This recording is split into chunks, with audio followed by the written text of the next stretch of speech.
हाँ, नमस्कार दोस्तों। बिहार बोर्ड चैनल में आपका स्वागत है।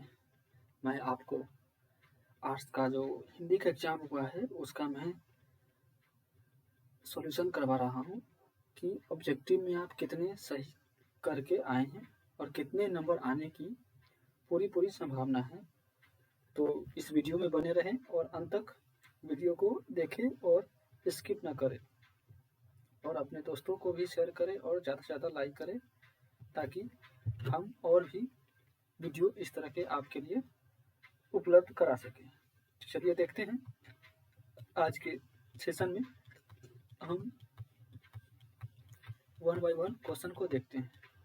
पहला नंबर है शिक्षा ग्रहण करने वाला के लिए एक शब्द क्या होगा। शिक्षा ग्रहण करने के लिए एक शब्द क्या होगा। जो शिक्षा ग्रहण करता है उसके लिए क्या है, एक शब्द है शिक्षार्थी है। क्या होगा, शिक्षार्थी है। दूसरा क्वेश्चन है तीव्र बुद्धि वाले के लिए एक शब्द क्या है। तीव्र बुद्धि वाले के एक शब्द है कुशाग्र बुद्धि है। दो का हो जाएगा बी। तीसरा के लिए है रात को पहरा देने वाला को हम लोग कौन सा पदबंध से जानते हैं। रात को पहरा देने वाला को हम लोग कहेंगे संज्ञा पदबंध। क्या कहेंगे, संज्ञा पदबंध। और 4 नंबर क्वेश्चन है काम में लगा हुआ आदमी कौन उपबंध है। काम में लगा हुआ आदमी कौन सा उपबंध है, तो क्या कहेंगे, विशेषण उपबंध है। क्वेश्चन नंबर 5 में है, क्वेश्चन नंबर 5 है आपके सामने, कोसों दूर भागना। कोसों दूर भागना मुहावरे का अर्थ क्या है। तो इसका देखिए बच्चे लोग सही लगाए हैं, जिसका भी ये क्वेश्चन है बहुत अलग रहना। नेक्स्ट क्वेश्चन है हाथ का मैल होना। हाथ का मैल होना मुहावरे का अर्थ क्या है। हाथ का मैल होने का होगा तुच्छ होना। हाथ का मैल होने का मुहावरा का अर्थ क्या होगा, तुच्छ होना। इसका 6 का हो जाएगा डी। 7 नंबर का हो जाएगा वह कौन है जो रो पड़ा है। वह कौन है जो रो पड़ा है किस सर्वनाम का उदाहरण है। तो 7 का हो जाएगा ए सही उत्तर लगाया है, जिसका भी यह क्वेश्चन है। 8 का क्या हो जाएगा स्वर्ण शब्द का विशेषण क्या होगा। स्वर्ण शब्द का विशेषण क्या होगा, तो इसका सही उत्तर क्या हो जाएगा, स्वर्णिम हो जाएगा। मिलाते रहिएगा, आपको देखिए कितना सही हो रहा है। 1 मिनट। 9 नंबर का है दिन शब्द का विशेषण क्या होगा। दिन भर है, सुदीन है, दैनिक है, दिनेश है, तनव का सी हो उत्तर हो जाएगा। सही उत्तर लगाया भाई, जिसका ये प्रश्न है, प्रश्न पेपर है, वह सही उत्तर लगा रहा है। 10 नंबर है आत्मा शब्द का विशेषण क्या होगा। आत्मा शब्द का विशेषण ऑप्शन है आत्मज, आत्मिक है, आत्मज है, इनमें से कोई नहीं। तो 10 का सही उत्तर क्या हो जाएगा, 10 का बी हो जाएगा। 11वां नंबर का सही उत्तर क्या होगा, परिश्रम शब्द का विलोम क्या होगा। देखिए बहुत ही आसान सवाल है। परिश्रम का विलोम हो जाएगा विश्राम। उसी तरह से आगामी शब्द का विलोम क्या हो जाएगा, आगामी शब्द का हो जाएगा आपका विगत हो जाएगा, है ना। आगामी शब्द का हो जाएगा विगत। उसी तरह से कृष्ण शब्द का विलोम क्या होगा, तो हम सही उत्तर इसका क्या होगा, शुक्र होगा। कृष्ण शब्द का विलोम हो जाएगा शुक्र हो जाएगा। कमल शब्द का पर्यायवाची क्या होगा। कमल शब्द का पर्यायवाची है सरोज है, निरिध है, फूल है, पुष्प है, तो कमल का हो जाएगा सरोज हो जाएगा। 14 का ए। 15 नंबर का क्या आंसर होगा। 15 नंबर क्वेश्चन क्या है, पहले ये देखते हैं। झंझट शब्द का पर्यायवाची क्या है, तो निकट है, बवाल है, आसानी है, दूर है, तो इसका सही उत्तर क्या हो जाएगा, बवाल है। झंझट का पर्यायवाची बवाल होगा। उसी तरह से हम क्वेश्चन नंबर 16 देखेंगे। शिव शब्द का पर्यायवाची क्या है।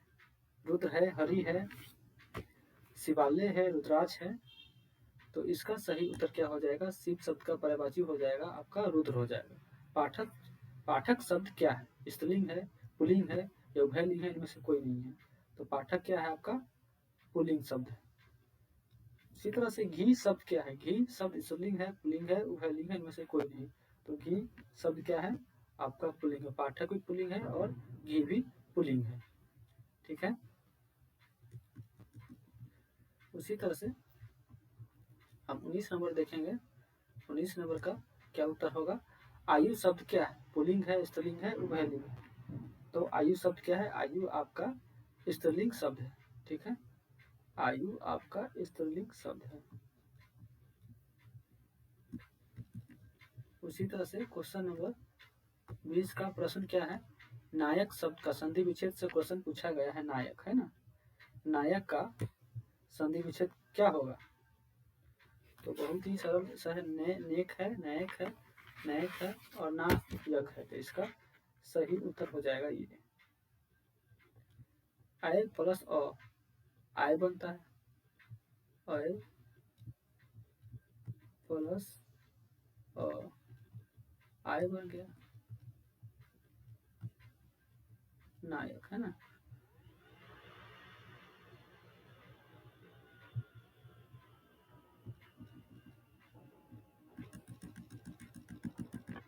बीस नंबर, उद्गम शब्द का संधि विच्छेद क्या होगा? उद्गम शब्द का संधि विच्छेद होगा उत्जोरगम। उद्गम शब्द का संधि विच्छेद होगा उत्जोरगम। हितैषी शब्द का संधि विच्छेद क्या होगा? हितजोर ये सी। 22 नंबर का सी उत्तर होगा। इसका सही उत्तर क्या होगा? सी सही उत्तर होगा। इसी तरह से हम देखते हैं 23 नंबर, जगदम्बा शब्द का संधि विच्छेद क्या होगा? जगत जोर अम्बा, जग जोर अम्बा, जगत जोर अम्बा, जगत जोर अम्ब। तो इसका सही उत्तर हो जाएगा आपका ए नंबर 23 का जगत जोर अम्बा होगा, इसका सही उत्तर होगा। अध्यापक शब्द में उपसर्ग क्या है? देखिए, अध मेन मूल वर्ड है पक्का और अध है अधूरा शब्द है। तो ये क्या हो जाएगा? इसका सही उत्तर हो जाएगा ए, अध। अध होगा इसका उपसर्ग होगा। उसी तरह से हम नेक्स्ट क्वेश्चन देखते हैं। क्वेश्चन नंबर 25 है आपके सामने। अवगुण शब्द में उपसर्ग क्या है? अवगुण शब्द में उपसर्ग है क्या है आपका? ऑप्शन है आपका अब, अब। तो इसका 25 का ए हो जाएगा। सोहन पढ़ता है किस काल के उदाहरण है? सोहन पढ़ता है किस काल के? वर्तमान काल का है, भूतकाल का, भविष्य काल का और पूर्ण भूतकाल का। तो इसका उत्तर सही उत्तर हो जाएगा वर्तमान काल का। रवि ने खाया किस काल का उदाहरण है? खाया है ना, खाया, खाया था, खाया है, सब ये हो जाएगा भूतकाल का। 27 का ए हो जाएगा। ठीक है। 28 का है नरेश जाएगा किस काल का उदाहरण है? नरेश जाएगा, नरेश जाएगा। तो इसका सही उत्तर हो जाएगा भविष्य काल। इसका सही उत्तर क्या हो जाएगा? भविष्य काल। कबूतर छत पर बैठा है किस काल का उदाहरण है? छत पर है ना। तो इसका सही उत्तर क्या हो जाएगा? अधिकरण। पर रहेगा, में रहेगा, पर रहेगा या में रहेगा, तो हम क्या लिखेंगे? अधिकरण का होगा। बच्चे घर में हैं, कारक का उदाहरण है, अधिकरण ही होगा इसका। ठीक है। अब आपके सामने सवाल नंबर 31 नंबर आ रहा है। कारक के कितने भेद होते हैं? तो कारक के कितने भेद होते हैं? 8 होते हैं। कितने होते हैं? इसका सही उत्तर हो जाएगा 8। 32 है। 32 नंबर क्वेश्चन है, भरपेट शब्द में उपसर्ग क्या है? भरपेट शब्द में उपसर्ग है आपका भर है। क्या है? भर है। प्रतिनिधि शब्द में उपसर्ग क्या है? इसका सही उत्तर क्या हो जाएगा? प्रति है। वंदना शब्द में प्रत्यय क्या है? वंदना शब्द में प्रत्यय है आपका अना। क्या है? अना है। ममेरा शब्द में प्रत्यय क्या है? ममेरा शब्द में है एरा। क्या है? एरा है। तो ये प्रत्यय और उपसर्ग से आपको 5 से 6 क्वेश्चन पूछा गया है आपके एग्जाम में। तो मैं आपको ये बहुत अच्छा से पढ़ाया था।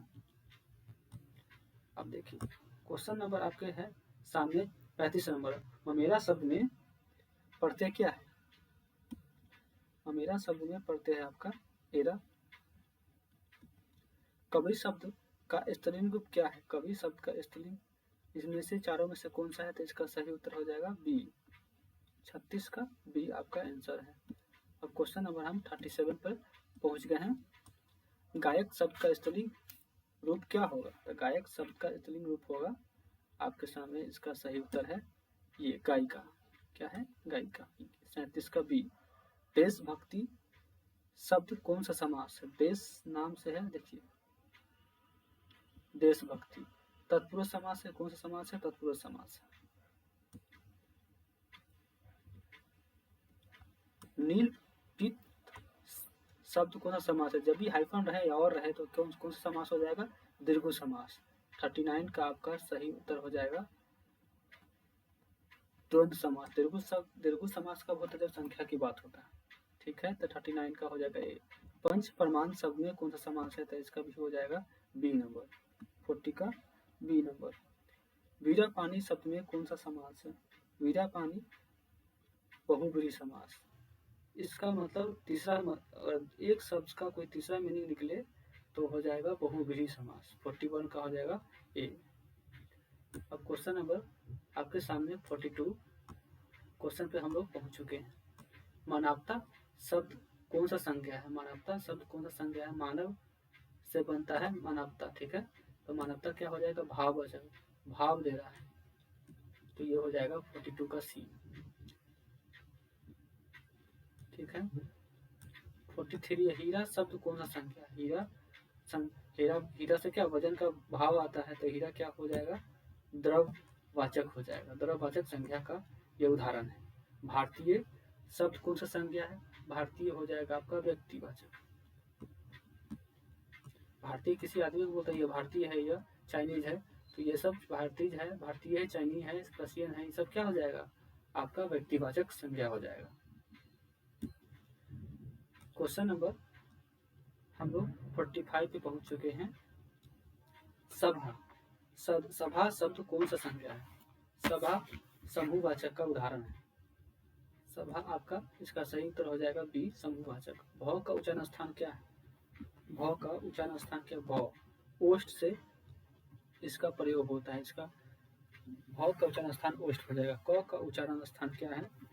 तो क का हो जाएगा कंठ। क का उच्चारण स्थान क्या होगा? कंठ। 47 का ए हो गया सही उत्तर। अब हम पहुंच चुके हैं क्वेश्चन नंबर 48 पे। स का उच्चारण स्थान क्या है? तो स का उच्चारण स्थान क्या होगा? दंत। स का सही उच्चारण स्थान क्या हो जाएगा? दंत है। 48 का बी, 48 नंबर का बी है। अर्थ के आधार पर संख्या को कितने भेद हैं? अर्थ के आधार पर संख्या को हम लोग 5 भेद होते हैं। ये भेद वाले क्वेश्चन में 7-8 क्वेश्चन आया था अपने पिछले वीडियो में। अर्थ के आधार पे संख्या के 5 भेद होते हैं। सर्वनाम के 6 भेद होते हैं, इसे मैं बताया था आपको पिछले वीडियो में। जो स्त्री अभिनय करे तो उसके लिए कौन सा शब्द आता है? अभिनेत्री आता है। भगत सिंह निम्नलिखित में से किस देश के थे? भगत सिंह निम्नलिखित में से किस प्रदेश के थे? मतलब किस राज्य के वह थे? तो इसका सही उत्तर हो जाएगा पंजाब। इसका सही उत्तर क्या हो जाएगा? पंजाब। उसी तरह से हम नेक्स्ट क्वेश्चन पे पहुंचते हैं। वात्सल्य भाव के सर्वोपरि कवि निम्न से कौन है? तो इसका सही उत्तर हो जाएगा आपका कबीरदास है, तुलसीदास है, जायसी है, सूरदास है। इसका सही उत्तर हो जाएगा जायसी साहब। अब नेक्स्ट क्वेश्चन हम लोग अब क्वेश्चन नंबर 53 पे पहुंच चुके हैं। जयशंकर प्रसाद किस बात के कवि है? जयशंकर प्रसाद किस बात के कवि है? तो इसका सही उत्तर क्या हो जाएगा? छायावाद। क्या हो जाएगा? छायावाद। प्यारे नन्हे बेटे को कविता में लोहा किसका प्रतीक है? तो किसका प्रतीक है? यह है इसका कर्म का। किसका है? कर्म का। अब उसी तरह से पुत्र वियोग शीर्षक कविता कैसी रचना है? पुत्र वियोग ये माने कि दुख का जाहिर कर रहा है। लोकगीत तो होगा नहीं, स्तुति गीत तो होगा नहीं, अष्टगीत गीत तो होगा नहीं। इसका क्या हो जाएगा? शोक गीत हो जाएगा। क्वेश्चन नंबर हम लोग 56 पे अब हम पहुंच चुके हैं। कवित्री का खिलौना क्या है? उसका पुत्र है, उसका पति है, उसका भाई है, उसका भाजा है। तो इसका सही उत्तर क्या हो जाएगा? उसका पुत्र। भागलपुर विश्वविद्यालय में उप कुलपति पद पर निम्नलिखित में से कौन है? तो इसका सही उत्तर हो जाएगा रामधारी सिंह दिनकर। क्या हो जाएगा? रामधारी सिंह दिनकर। क्वेश्चन नंबर हम लोग 58 पे आ चुके हैं। संपूर्ण क्रांति संभाषण किसने दिया? तो इसका सही उत्तर क्या हो जाएगा? जयप्रकाश नारायण साहब। निम्नलिखित में से निम्नलिखित गद्य कविता कौन सी है? इसका सही उत्तर क्या होगा?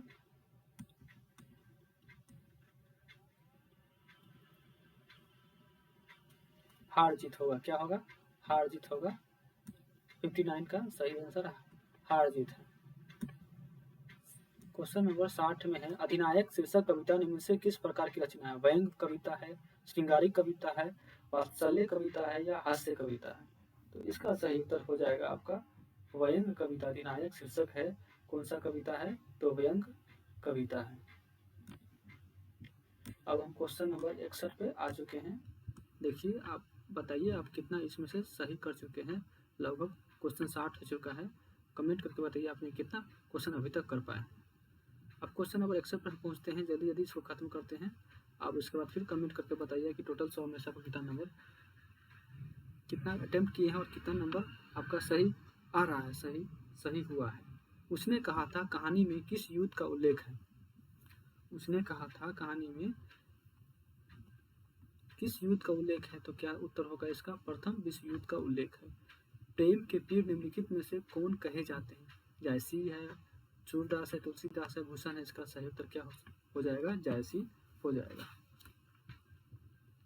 क्वेश्चन नंबर हम 63 पे अब पहुंचेंगे। हिंदी के एडिशन निम्नलिखित में से कौन कहे जाते हैं? हिंदी के एडिशन निम्नलिखित में से कौन कहे जाते हैं? तो इसका सही उत्तर हो जाएगा बालकृष्ण भट्ट। तार सप्तक के संपादन में से कौन है? तो इसका सही उत्तर हो जाएगा अज्ञे। कौन है? तार सप्तक के संपादक में से कौन है? तो अज्ञे हो जाएंगे। और है वाद विवाद संपाद के रचनाकार में से कौन है? नामवर सिंह, अज्ञे, दिनकर, जयशंकर प्रसाद। इसका सही उत्तर क्या हो जाएगा? नामवर सिंह हो जाएगा। ठीक है, नेक्स्ट क्वेश्चन पे हम लोग पहुंचेंगे। क्वेश्चन नंबर 66 पे आ चुके हैं। हिंदी शिक्षा हिंदी साहित्य में किस विद्या के अंतर्गत है? शिक्षा हिंदी साहित्य में किस विद्या के अंतर्गत है? तो इसका सही उत्तर क्या हो जाएगा? संभाषण। प्राचीनता के कारण नारी अपने अस्तित्व की अधिकारी नहीं रही, यह उक्ति किस शीर्षक पाठ से है? तो इसका सही उत्तर क्या हो जाएगा? अर्धनारीश्वर हो जाएगा। ठीक है, अगले क्वेश्चन पे हम लोग अब पहुंचेंगे। क्वेश्चन नंबर 68 पे आ चुके हैं। तुलसीदास का मूल नाम क्या था? तुलसीदास का मूल नाम क्या था? इसका सही उत्तर क्या हो जाएगा? राम बोला। कौन बोला भाई? राम बोला। तुलसीदास का मूल नाम है राम बोला। तुलसीदास के दीक्षा गुरु कौन थे? नरहरि। इसका दीक्षा गुरु कौन थे? नरहरि। साहित्य लहरी किनकी रचना है? तो भाई क्या हो जाएगा? साहित्य लहरी होगा सूरदास की रचना है। अगला क्वेश्चन 71 नंबर। नाभादास, भाई गजीब गजीब नाम रहता है। नाभादास किस कवि के समकालीन थे? तो इसका सही उत्तर हो जाएगा भाई नाभादास थे तुलसीदास के। किसके थे? तुलसीदास के समकालीन थे। अगला क्वेश्चन है भक्तमाल निम्न में से किस कवि की रचना है? तो सही उत्तर क्या हो जाएगा दोस्तों? नाभादास। कौन दास? नाभादास। अगला क्वेश्चन पे हम लोग पहुंचेंगे।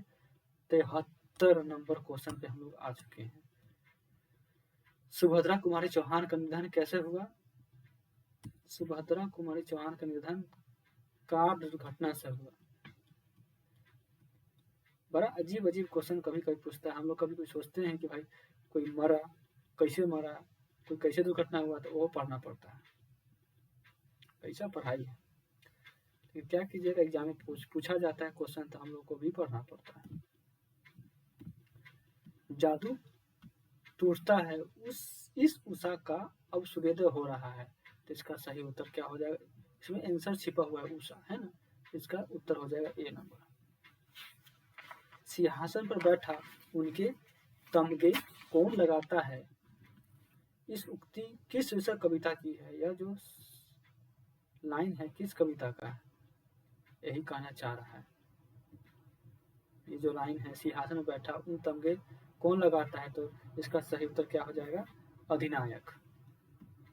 भोजन करी नंद अचमन लिन्हु मांगत सुर जुठनिया, यह किस कविता की है? यह उक्ति किस कविता की है? तो इसका सही उत्तर हो जाएगा सूर्य के पद। क्या हो जाएगा?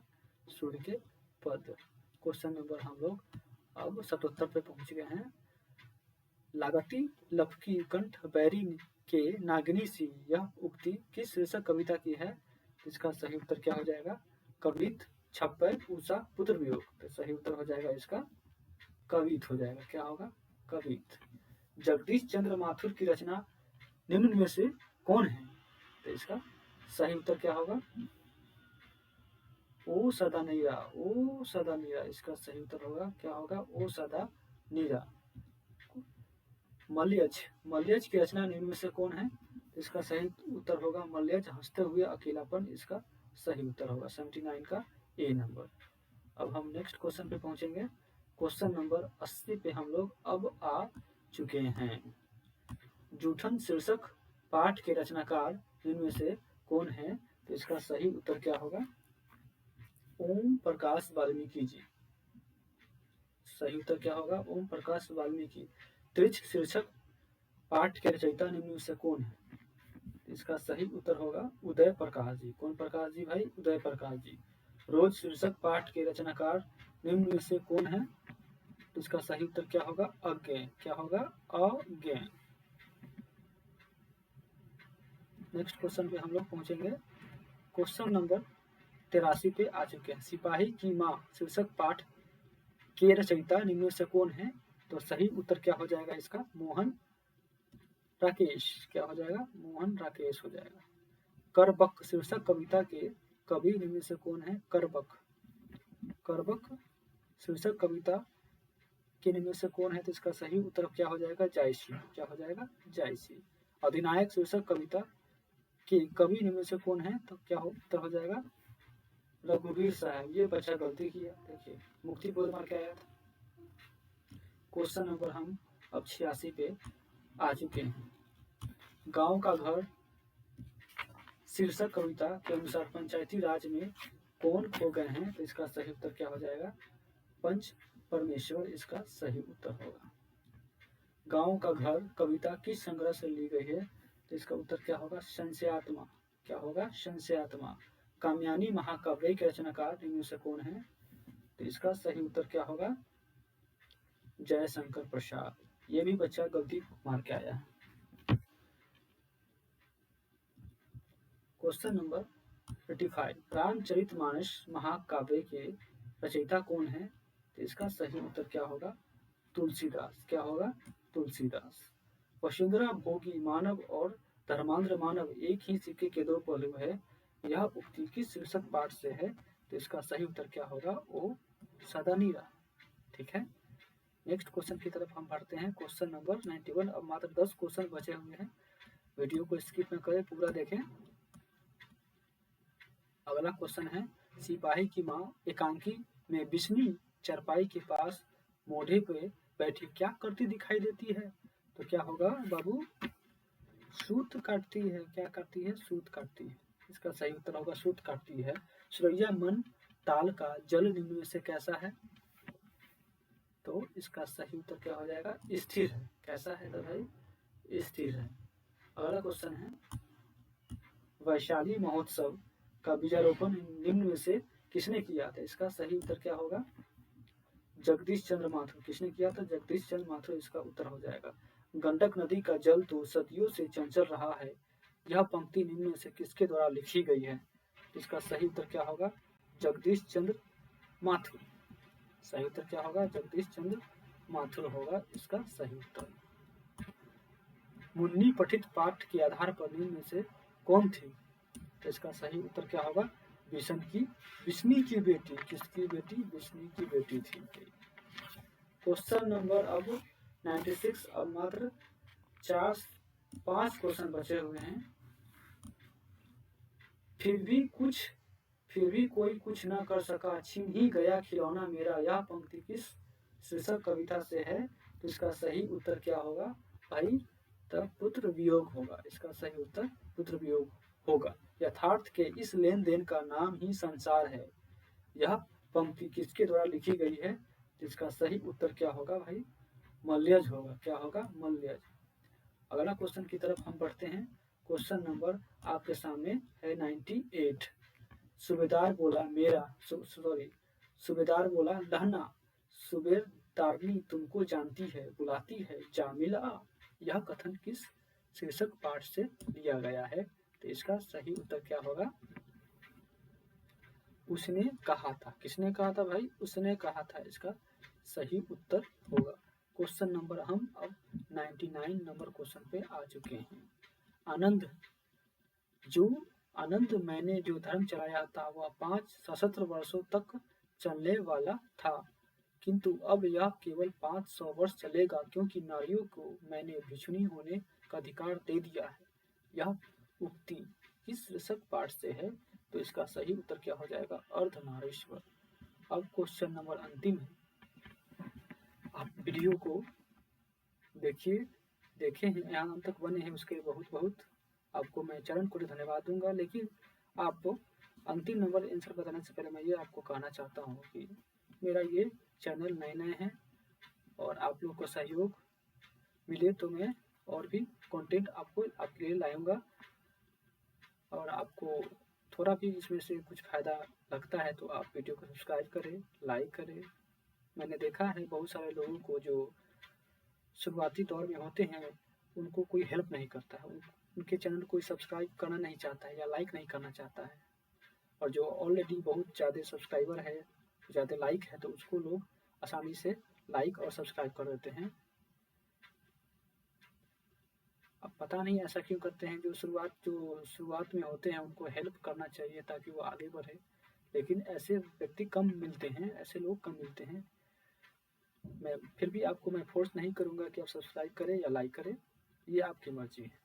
क्वेश्चन नंबर 100 है। क्रांति करना, सीखना और प्रेम करना तीनों पृथक पृथक क्रियाएं नहीं है। यह उक्ति किस शीर्षक पाठ से है? इसका सही उत्तर क्या होगा?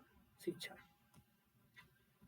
मैं आप लोगों को बहुत बहुत धन्यवाद करता हूं कि आपने इस वीडियो को पूरा देखा। So thank you.